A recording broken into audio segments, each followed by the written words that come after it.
This is You're Probably Right. Entertainment first, everything else is just bonus. Opinions, all ours. Sometimes backed by research, but never the final word. There are always exceptions, so take it with a grain of salt and a slight dusting of chili powder. Hey, what's up? This is MCM, and you're listening to You Probably Right podcast. I'm happy to see you, of course. Yes, you're happy to see me, I guess. I do have a face for radio, but you know what? I decided, let me just get into this video podcasting game because everybody else is now.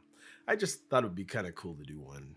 Um, it's really not necessary to see me, honestly, and that's why I really don't really care about it.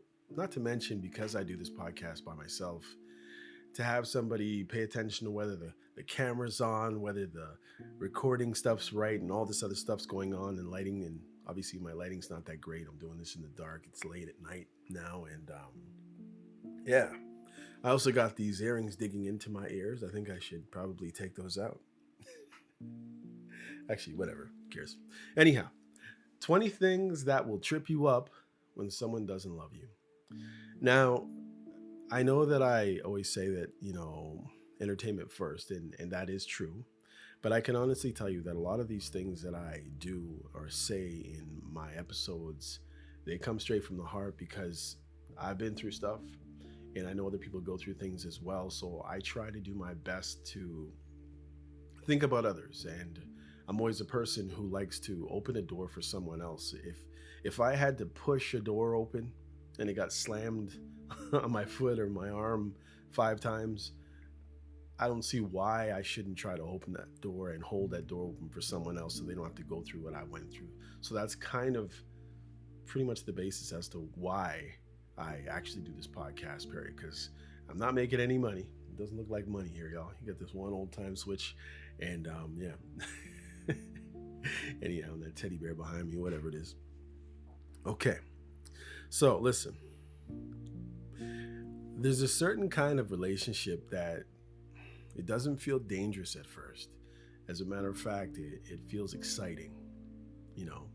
They come fast, everything's all amazing. You get all those butterflies, Michael Jackson butterflies. The person, they say the right things. They look at you in a way that makes you feel noticed finally. Maybe you're waiting for a long time. Maybe you've been in a drought of whatever kind. They make you feel like something is finally happening. And when you're the type of person who feels deeply, right? Or maybe you have the anxious side where, you attach fast when someone feels special. That kind of attention can wake up parts of you that were sleeping. Now, you're not just talking to someone. I guess, I know people say they're just talking to someone, but at the same time, while you're talking to that person, you're imagining, you're thinking, your mind races what things could be. You're always checking your phone. All of a sudden, you're replying to conversations, and you're paying attention to small changes in tone, like everything. And this is especially if you're an anxious person. You're wondering what everything meant. You're wondering what changed. You're wondering why they're warm today and they're cold and distant the next day. And that's where the trap starts. Not always because the person came in with, a plan to destroy you or anything like that. Sometimes they're just selfish. Sometimes they're empty. Sometimes they're broken. Sometimes they lack attention, and sometimes they like attention. Sometimes they just like to be wanted. They're not really concerned about what's happening with you. Sometimes they are hurt and they don't care who they hurt while trying to feel powerful again. And sometimes, yes, they know exactly what they're doing. But either way, the result can be the same.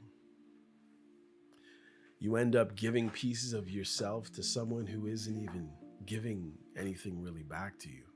You're giving something, but it's not that real. You know, a little money here, a little pride there,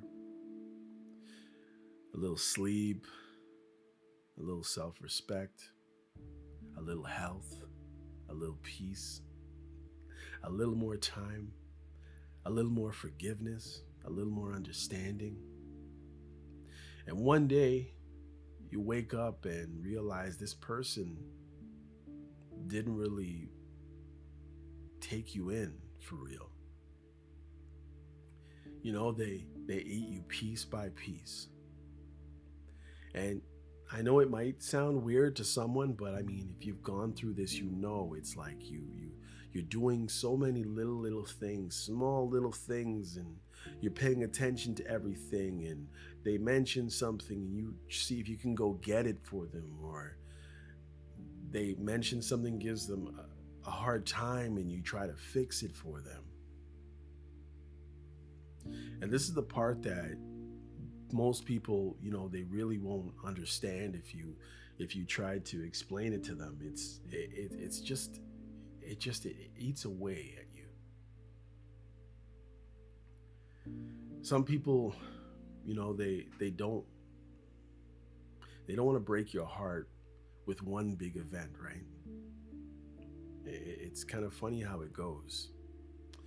They slowly train you to betray yourself.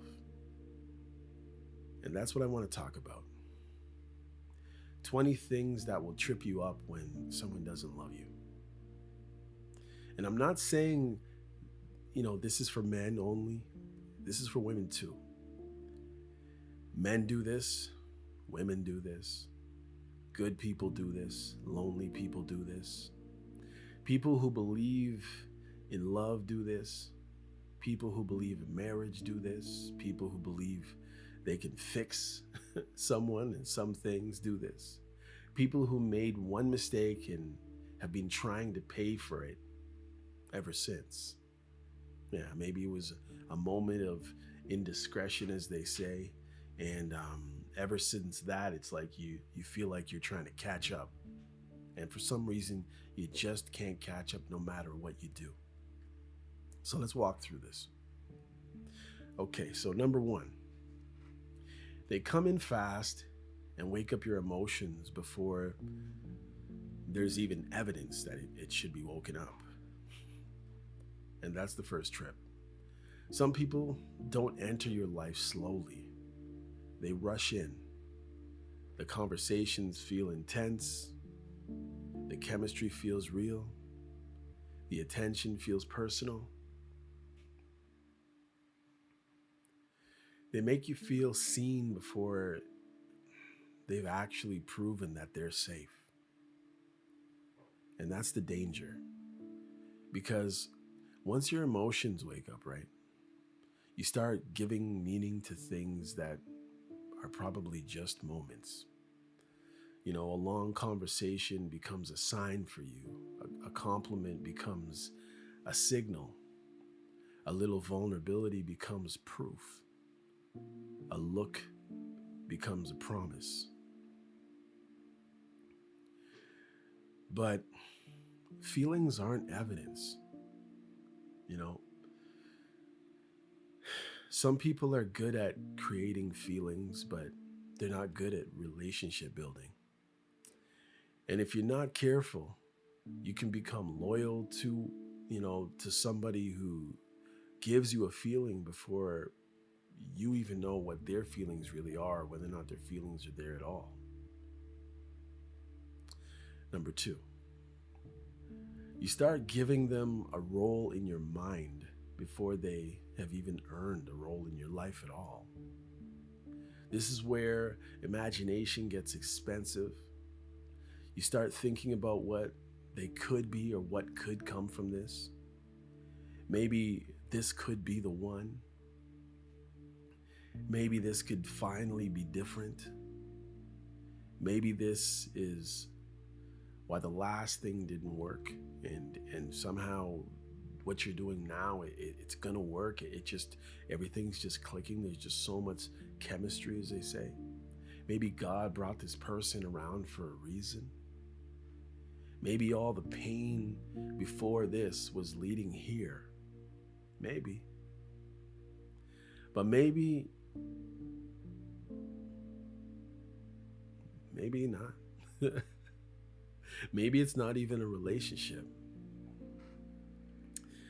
Sometimes the person you are building in your mind is kinder, clearer, more loyal, more mature, and more loving than the person standing right in front of you.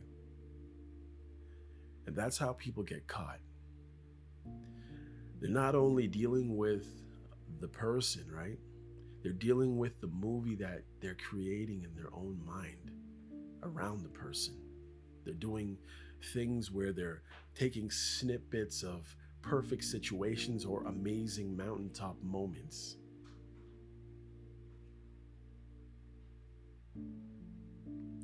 And you get caught. And once you start loving the movie that's playing in your mind, the facts start becoming interruptions. It's like, they're having a bad day, or they went through a lot of stuff before I came around, so that's why they're treating me that way, or that's why they're that cold. Number 3, you begin helping before you understand your place. Sorry guys, I have to keep checking this thing. I don't trust that it's everything's going tickety boom, you know what I mean? Anyways, it seems like it is, so whatever.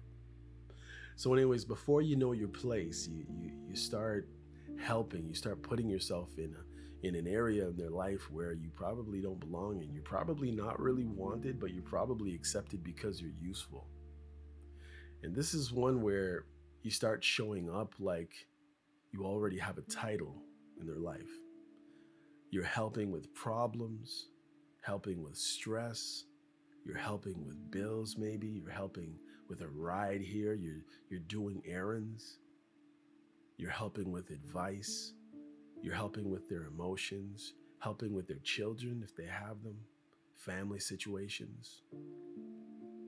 And at first, right, it feels good. You feel useful. It feels useful. It feels good in your life to be doing this, because this is what your ultimate goal kind of is. So you're kind of, it's like you're jet setted. You're like shot right. Maybe you're only supposed to be at level 1, but all that kind of stuff where you're doing errands and fixing problems and fixing emotions and helping with this and helping with that. Maybe you pick up a kid here, this, that. It kind of shoots you to like level 17 when you're really at level 1. And in your mind, level 17 is real. You know what I mean? But there's a quiet danger in being useful too early, because sometimes people will accept help without accepting the responsibility that should come with the help. They want the benefits of your care, but they don't want accountability of real connection. So now you're acting like a partner, but being treated like an option. And that will mess with your mind. Number 4, you start spending like the relationship is secure when it's not. This is where your wallet gets involved, or your pocketbook, or your purse.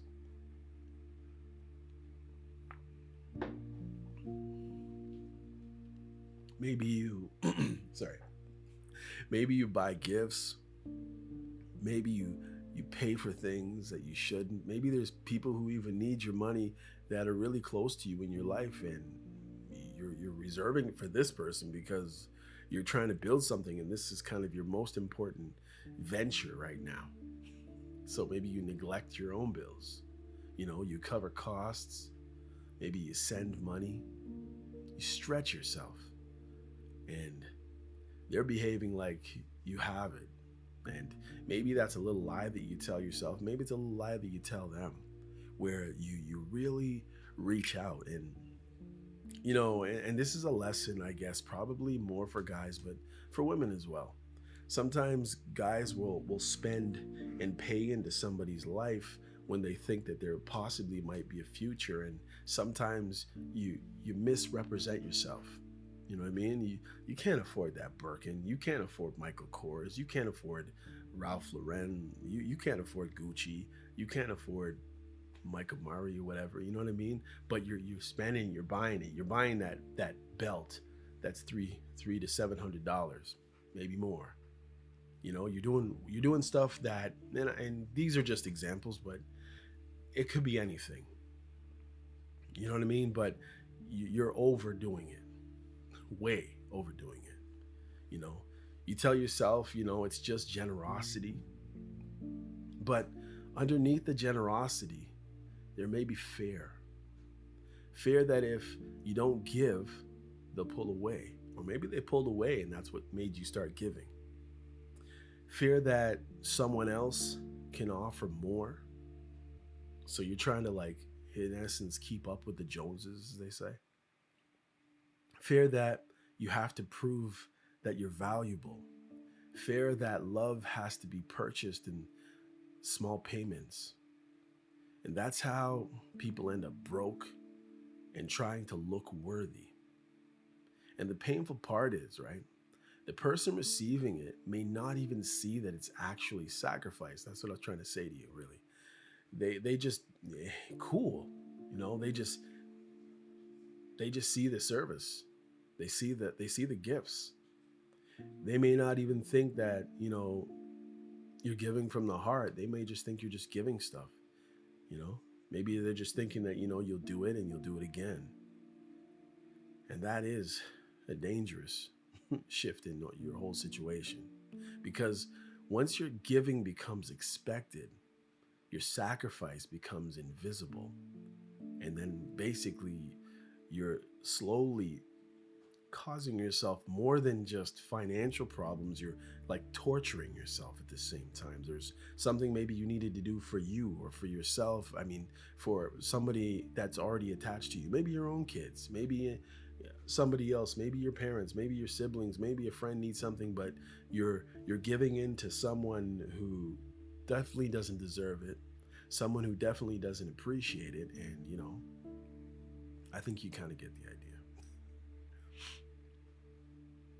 Okay, number 5, you become the worker in the relationship.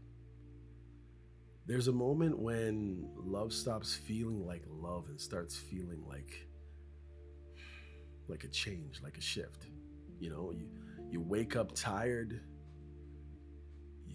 you go to work, you handle the house, you handle the bills, you handle the kids, you handle the emotions, you handle the silence, you handle the mood changes, you handle the tension, and somehow the other person still acts like you're not doing enough. You're doing stuff, but for some reason it's just not enough for them for some reason. And that's when the relationship starts feeling like a job where, you pretty much have to clock in and you don't feel like you ever clock out. You're always available, night or day. You're the driver, maybe, you're the cleaner, you're the counselor, you're the provider, you're the apology department, the emotional support line. You're the repair crew, you fix stuff, the bank machine, the person who basically has to keep everything from falling apart. And a lot of the time that's like when you're in a relationship, like a real committed marriage almost, but just something isn't clicking, something isn't right. I'm kind of trying to describe to you, they receive, they complain, at the same time. Sometimes they expect, they judge the service, but they don't ask what it costs you to keep providing it, to keep doing it. And that's where it's difficult. And again, you'd have to really experience it, where you're just doing and doing, and sometimes where you'd figure that a person would be so appreciative. Maybe you really, really bent over backwards, and it's like nothing. Yeah. Number 6, You learn to read moods instead of telling the truth. And a lot of the time when you start learning to read moods, it's pretty much like walking on eggshells. The eggshell stage, really. You walk in the room and you check the temperature. Not only the temperature of the room, but the temperature of the room, if you understand. The emotional temperature. Are they cold today? You start paying attention to ticks. Maybe they have ticks. Maybe when they're upset, their eyes blink faster, and you catch something like that, or they tap their foot or their hand, or they're fidgety or something that tells you if something's off. And you actually pay attention to stuff like that. Are they quieter today? Are they irritated? Can I ask a question today? Should I wait till tomorrow? Should I bring this up after dinner? Should I say it, maybe a little softer? Should I say nothing? Should I tiptoe around the house and not bang on the pots today, or do my usual whatever it is and, just be quiet? This fair, I guess it's like fair with good manners. And people can live like this for years. They become skilled at surviving somebody else's moods. They know when to talk. They know when to keep quiet because they're reading things. You're constantly reading things. It's like you're always on. You know when and how to apologize. You know how not to apologize. You know when to act normal, when to pretend. But a relationship where truth feels dangerous, right, is already teaching you to disappear. Number 7, you confuse silence with maturity. Sometimes you think you're being wise because you didn't react. You didn't argue. You didn't bring it up, whatever it is. You didn't say how much it hurt your feelings or whatever. Sometimes you're going through pain and you just don't say anything because it's going to cause more problems and you're still going to feel the pain that you're feeling. So you just be quiet.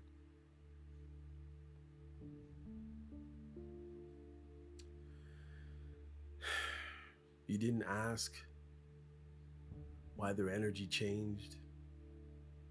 You didn't ask why affection disappeared. You just stayed calm. Maybe you behaved like a roommate, like a friend, like a sibling. You stay controlled. You stay pleasant.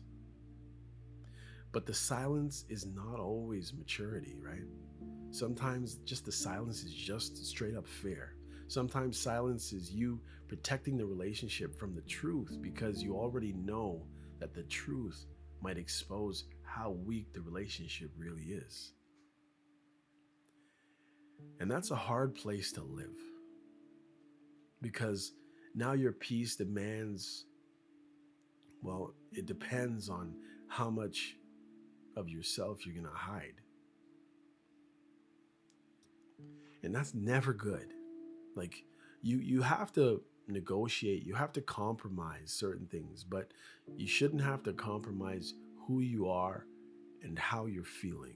And I'm not saying that your emotions have to dictate everything, and and if you're not feeling good, you don't want to get on that side of things, but you do have feelings. You are a person too.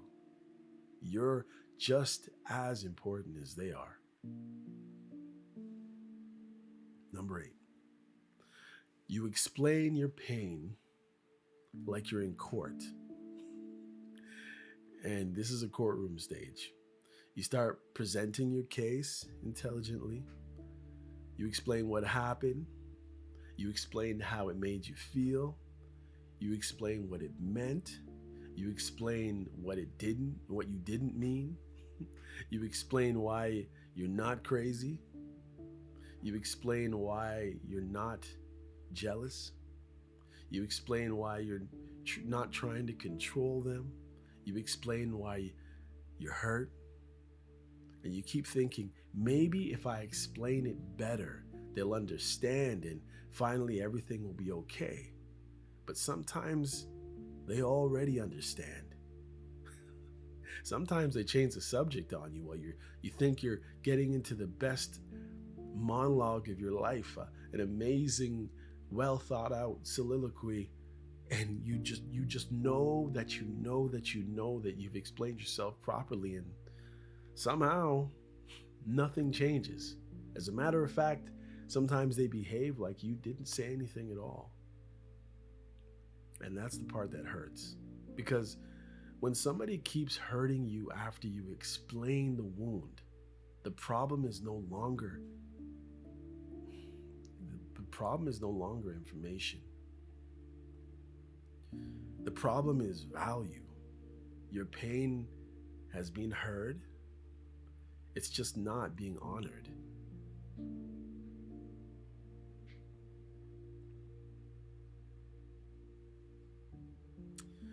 Number 9. I thought this thing stopped recording. All right, it's working. Wow, cool. All right, number 9. You keep trying to fix something the other person has already left emotionally. This is the abandoned house. You're inside with tools. You're patching walls. You're fixing leaks, sweeping floors, changing locks, trying to make the place livable again. But the other person is already outside. They don't care. They may still visit. They may still sleep there sometimes. They may still use the address, but emotionally, they've moved. That is what happens in some relationships. One person is still in repair mode. You're there trying to do the rebuild. You're trying to rebuild trust. You're trying to decide where to fix this and where to fix that, and they're trying to figure out where to land next. They're trying to figure out where they're going. You're thinking about counseling. They're thinking about freedom. And if you're really honest, and maybe it already happened, and you're trying to figure out what happened so you don't have to go through it again. But if you really look through the history, you'll realize you kind of knew that they were on their way out, no matter what type of fixing you were trying to do.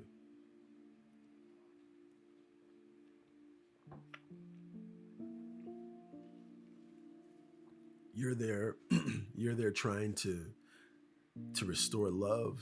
They're calculating how much more they can receive before they leave. And that's a brutal realization.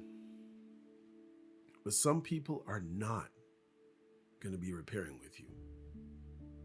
They're letting you repair alone so they can benefit from the effort that you're putting in until they're ready to go.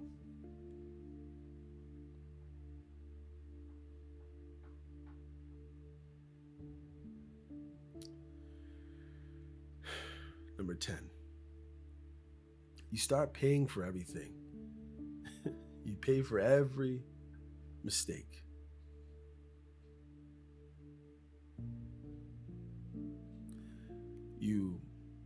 Maybe you only made one mistake, and maybe you're going to pay for it forever, if you understand. And this can happen in a marriage. This can happen in dating. Maybe you cheated.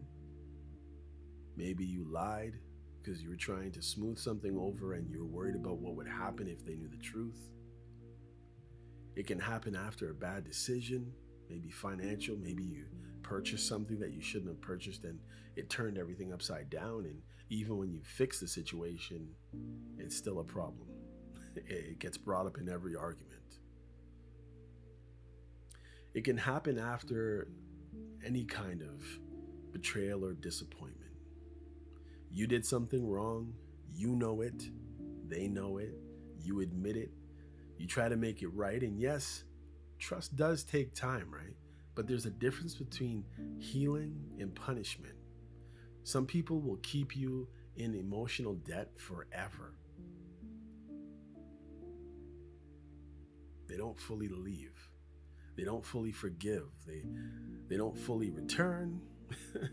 They keep you close enough to serve the relationship, but far enough never to ever feel secure. So now every gift is a payment. It's like you're just throwing it into a hole, a bottomless pit. Every apology is a payment. Every favor is a payment. Every act of patience is a payment.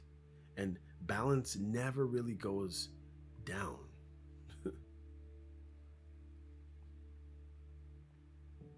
And that's not restoration. It's not. It's just nothing.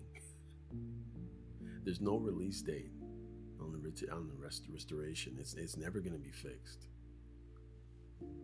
Number 11, you mistake crumbs for a real meal.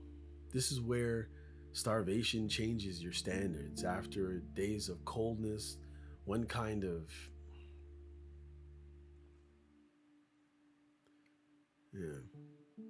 after days of coldness, you maybe there's a text, and you they're checking in on you. Maybe you're not like living together, and there's just something that's hey, and they send you some side of a text that you it's an opening. Maybe they did something. Maybe they ignored you for a few days, and it's like they send you a certain type of text or some sort of a message where you have no choice but to respond. And it's really about nothing, but they become skilled at almost forcing you to respond after probably disrespecting you. After weeks of distance or days of distance, one hug feels like progress, but it's not. After months of rejection or days of, one night of affection feels like hope. After constant tension, one peaceful evening feels like a breakthrough and things are going to change and you finally turn the corner or turn the page. But a starving person can make a meal out of any little food. And that's why crumbs become so powerful, because you're starved all the time. So could you imagine if you've never had anything to eat in the last week and then somebody gives you like a soda cracker? It'll probably taste like pizza. It'll taste like a steak maybe, you know what I mean? But it's not. It's just a cracker. And that's why, it becomes so powerful, because you're always starved. The person they don't have to give you love. They don't. They only have to give you enough to reset your hope. Yeah, it's like hope that floats. Enough warmth to make you question your doubt. Enough softness to make you forget the actual pattern and what's been happening. Enough attention to keep you hooked or near the hook. And then the cycle begins again. Number 12. The fish line gets tighter. This is the image people need to remember. Okay? A person who knows that they have your emotions may not pull you all in at once. They give you a little slack thinking about fishing, give you a little slack, and then they pull. They come close, and then they move back. They act warm, then they become hard to reach. They give you a little affection, and then they make you chase the next piece. It feels confusing, but it works. And that's the main thing there is confusion. Because every time they pull away, your fear wakes up. So now what do? You don't leave or say, I've had enough of this. What do? You try harder. You give more, you apologize faster, you spend more, you become softer, you become more available, you become less demanding. And they learn something. They learn that distance makes you work. So distance becomes a tool. And that's how the hook goes deeper. Number 13, you become loyal to potential instead of reality. And this one can waste years. You remember who they were at the beginning. You remember the version that made you laugh or laughed with you, the version that, they opened up, the version that made you feel close, the version that talked about a future, the version that seemed soft. So now whenever the person presents in some sort of a ugly way, you go back to your memory. You think that the person that was there at that time is still there. They're there. You just got to dig a little bit, do a little bit more. Maybe they're stressed. Maybe they're scared. Maybe they're hurt. Maybe they're broken. Maybe they just need some time. Maybe they will come back. But potential doesn't love you at night. Potential is just potential. Potential doesn't pay back money. Potential doesn't restore your health. Potential doesn't rebuild your self-respect. Potential doesn't apologize for damage. Potential only matters when it becomes an actual behavior. Until then, it's a beautiful picture hanging up in a burning house, but that's what it is. It's not real. Number 14, you become needed, but not loved. This one is one of the most, confusing traps. They need you. They need your help. They need your money. They need your advice. They need your comfort. They need your patience. They might need your body. They need your forgiveness. They need your stability. And because they need you, you feel important. But being needed is not the same as being loved. A person can need your water and still not care if you're thirsty. A person can need your roof and still not care if you're cold. A person can need your strength and still mock you when you're weak. The test is it's very simple. What happens when you need something back? If the relationship only works when you're strong, or when you're the strong one, right? When you're the useful one, when you're the one who's able to forgive,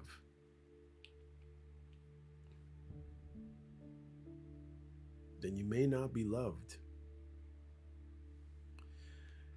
You may be functioning, but it's only functioning because you're doing the job of two people. Number 15, you lose yourself in the mirror. This is the part people don't always talk about. You stop taking care of yourself. You let yourself go. Maybe you gain weight. Maybe you need to get your feet done or your nails done or something. And maybe, even guys, maybe we need to take care of ourselves, and we're just kind of, as long as we're doing stuff that is maintaining the relationship, you think everything is okay. And you can think that if you want. But when they're ready to lift up and leave you, you're going to really see what's in front of you, if you know what I mean. You stop dressing the way you used to, the way they met you. You stop going to the gym. You gain weight. You lose weight, you lose muscle mass, you stop sleeping properly, you stop laughing the same way you used to laugh and tell jokes. You fall behind on your bills, maybe you stop saving, you stop dreaming, you stop looking like yourself. And sometimes the person draining you will look at the tired version of you and lose attraction, lose respect, and actually become annoyed. And that's the cruel thing because, you're there letting go of so many things that you used to do because of them, because they helped create this exhaustion. They judge the person who becomes exhausted. But this is why you can't let the relationship eat so much of you that you don't recognize yourself. Number 16, you start comparing yourself to whoever they might choose next. This is where insecurity starts shopping in your head. Maybe they want somebody with more money. Maybe they want someone who looks better, someone maybe who's younger, someone with fewer responsibilities, less baggage, someone who doesn't ask questions, someone who makes them feel free. And once you start comparing yourself, you may start making bad choices. Sorry guys, I'm just checking this thing. You spend more than you have. You act cooler than you feel. You tolerate more than you should. You start pretending that you're not hurt. You try to compete with a person who may not even exist yet.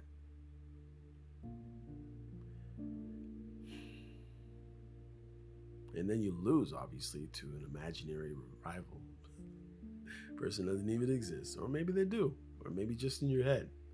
Because the real issue was never another person or other person. The real issue was that you were trying to audition for someone who should have already been honest with you. And someone who should have wanted you or should have told you whether or not they wanted you in the first place. But they don't because you're useful. Number 17. You start thinking about escape. This is uncomfortable, but it's real. A person in a lonely marriage may start thinking about cheating. A person in a cold relationship may start enjoying attention from other people or from someone else. A person who's been ignored far too long starts feeling alive around the first person who treats them with warmth. That doesn't make a wrong choice right, but neglect has consequences. Loneliness has consequences. A sexless relationship has consequences. Emotional abandonment has consequences. And when people pretend those things don't affect the mind, you're not really being straight up. You're being dishonest. The better answer is to face the truth before pain starts making decisions for you. Because pain is a terrible driver. It will take you somewhere, but not always somewhere where you want to go. And it definitely will probably not bring you back the way you want to be brought back. Pain is something else. Number 18. You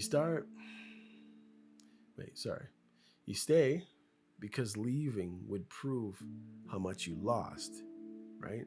How much you lost at the casino table, how much time you wasted of your life. You already put your money in, maybe you already have kids. So you got to put more in. You've already invested, you got to go. And now you're losing, but you don't want to leave because you've invested so much. So you stay for one more hand. It's like you're at a craps table, One more conversation, one more chance, one more apology, one more weekend, one more promise, one more year, one more child.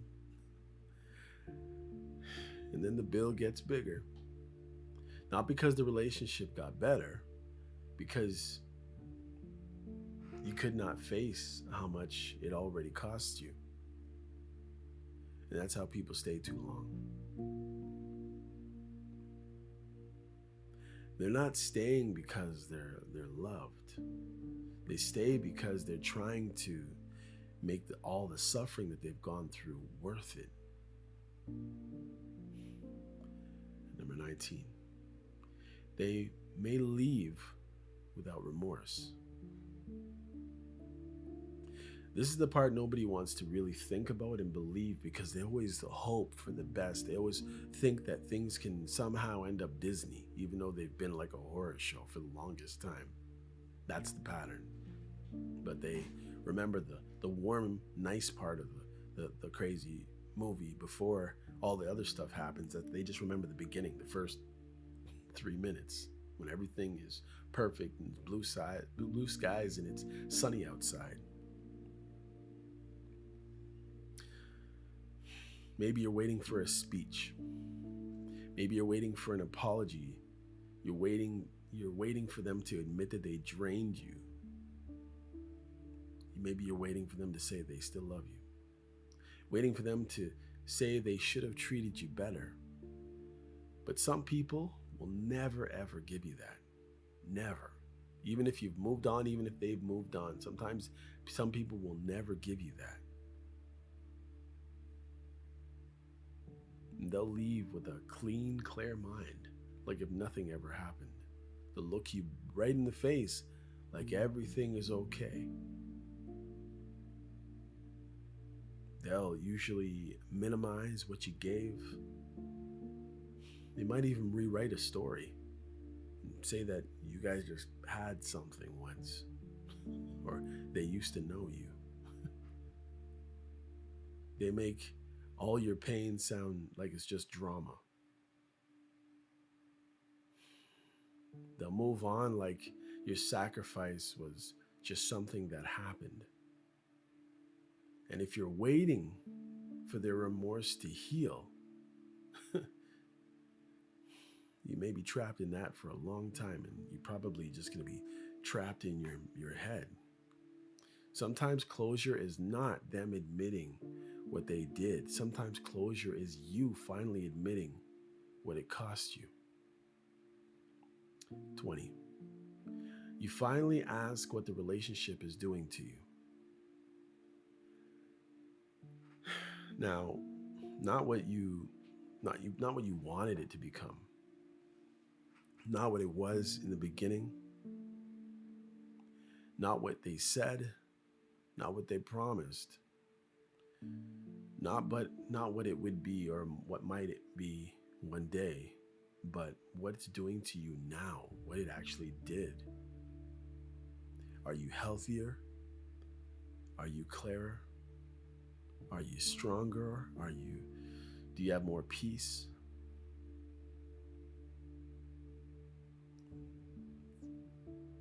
Are your bills better? Is your mind better? Is your self-respect intact? Can you tell the truth without fear? Can you get love or ask for love without begging? Can you be tired without being punished?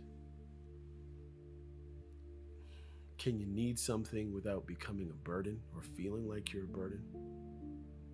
That's the question. Because a relationship can have memories and still be damaging. A relationship can have chemistry and still be empty. A relationship can have history and still be totally, totally unhealthy. A relationship can have love and still not have enough love to save it. And that is a hard part, for real.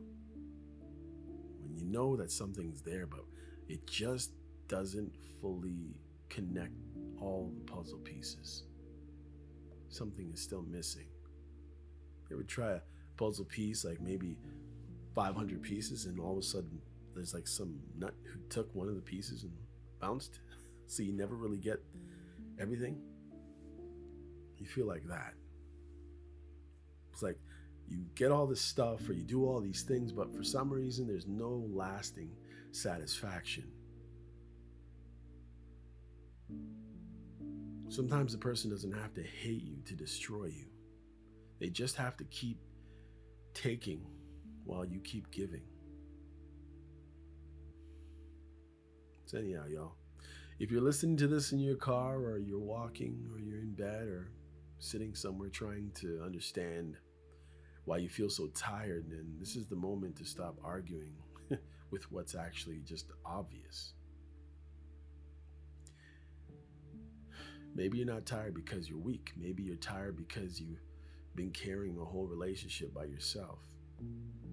Maybe you're not confused. Maybe somebody is confusing you.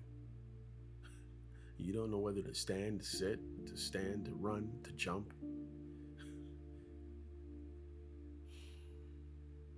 Maybe somebody's just giving you hope and pulling it away. And it's like I always talk about Charlie Brown and Lucy, where you think the football is going to be there when you get there and try to kick it, but for some reason it always gets lifted up just as soon as you think you're going to connect.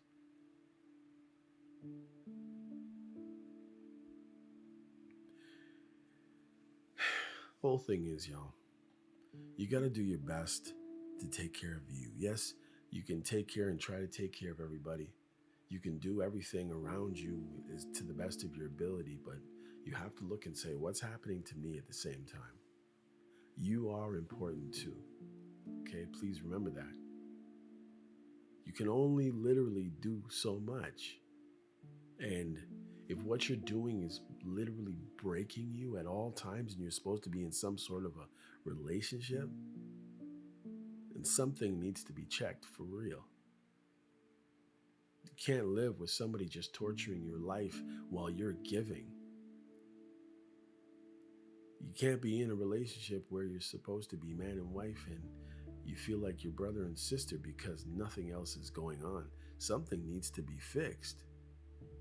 You can't be going to work day in, day out, paying the bills, fixing the car, doing the laundry, moving furniture, doing everything that you can do, and nothing is being given back to you. Maybe you're spending the paycheck on the groceries, putting the groceries in the car, putting the groceries in the fridge and in the cupboards and putting them away, then taking them out because you've got to cook. You're doing all these things and the other person's doing nothing but complaining. Nothing but pushing your needs to the side. It's not right. And maybe you're the person who's doing that to someone else. It's time, honestly, for you to come clean and time for you to check on your behavior. And maybe you need to ask yourself, why would you do this to another person? It's not right, especially if you call yourself a Christian. And if you're running yourself down by taking care of people, you got to understand you're not in a situation where you're turning the other cheek. And your body is the temple of God as well as a Christian. So you shouldn't be running yourself down and killing yourself over someone who doesn't care about you at all. Something needs to change. Anyhow, y'all, this is another episode of You're Probably Right. As you know, I got a face for radio, not for TV, but I think I would just do this one this way. Anyhow, check out the response and we'll see what happens. Until next time, take care of yourself, okay?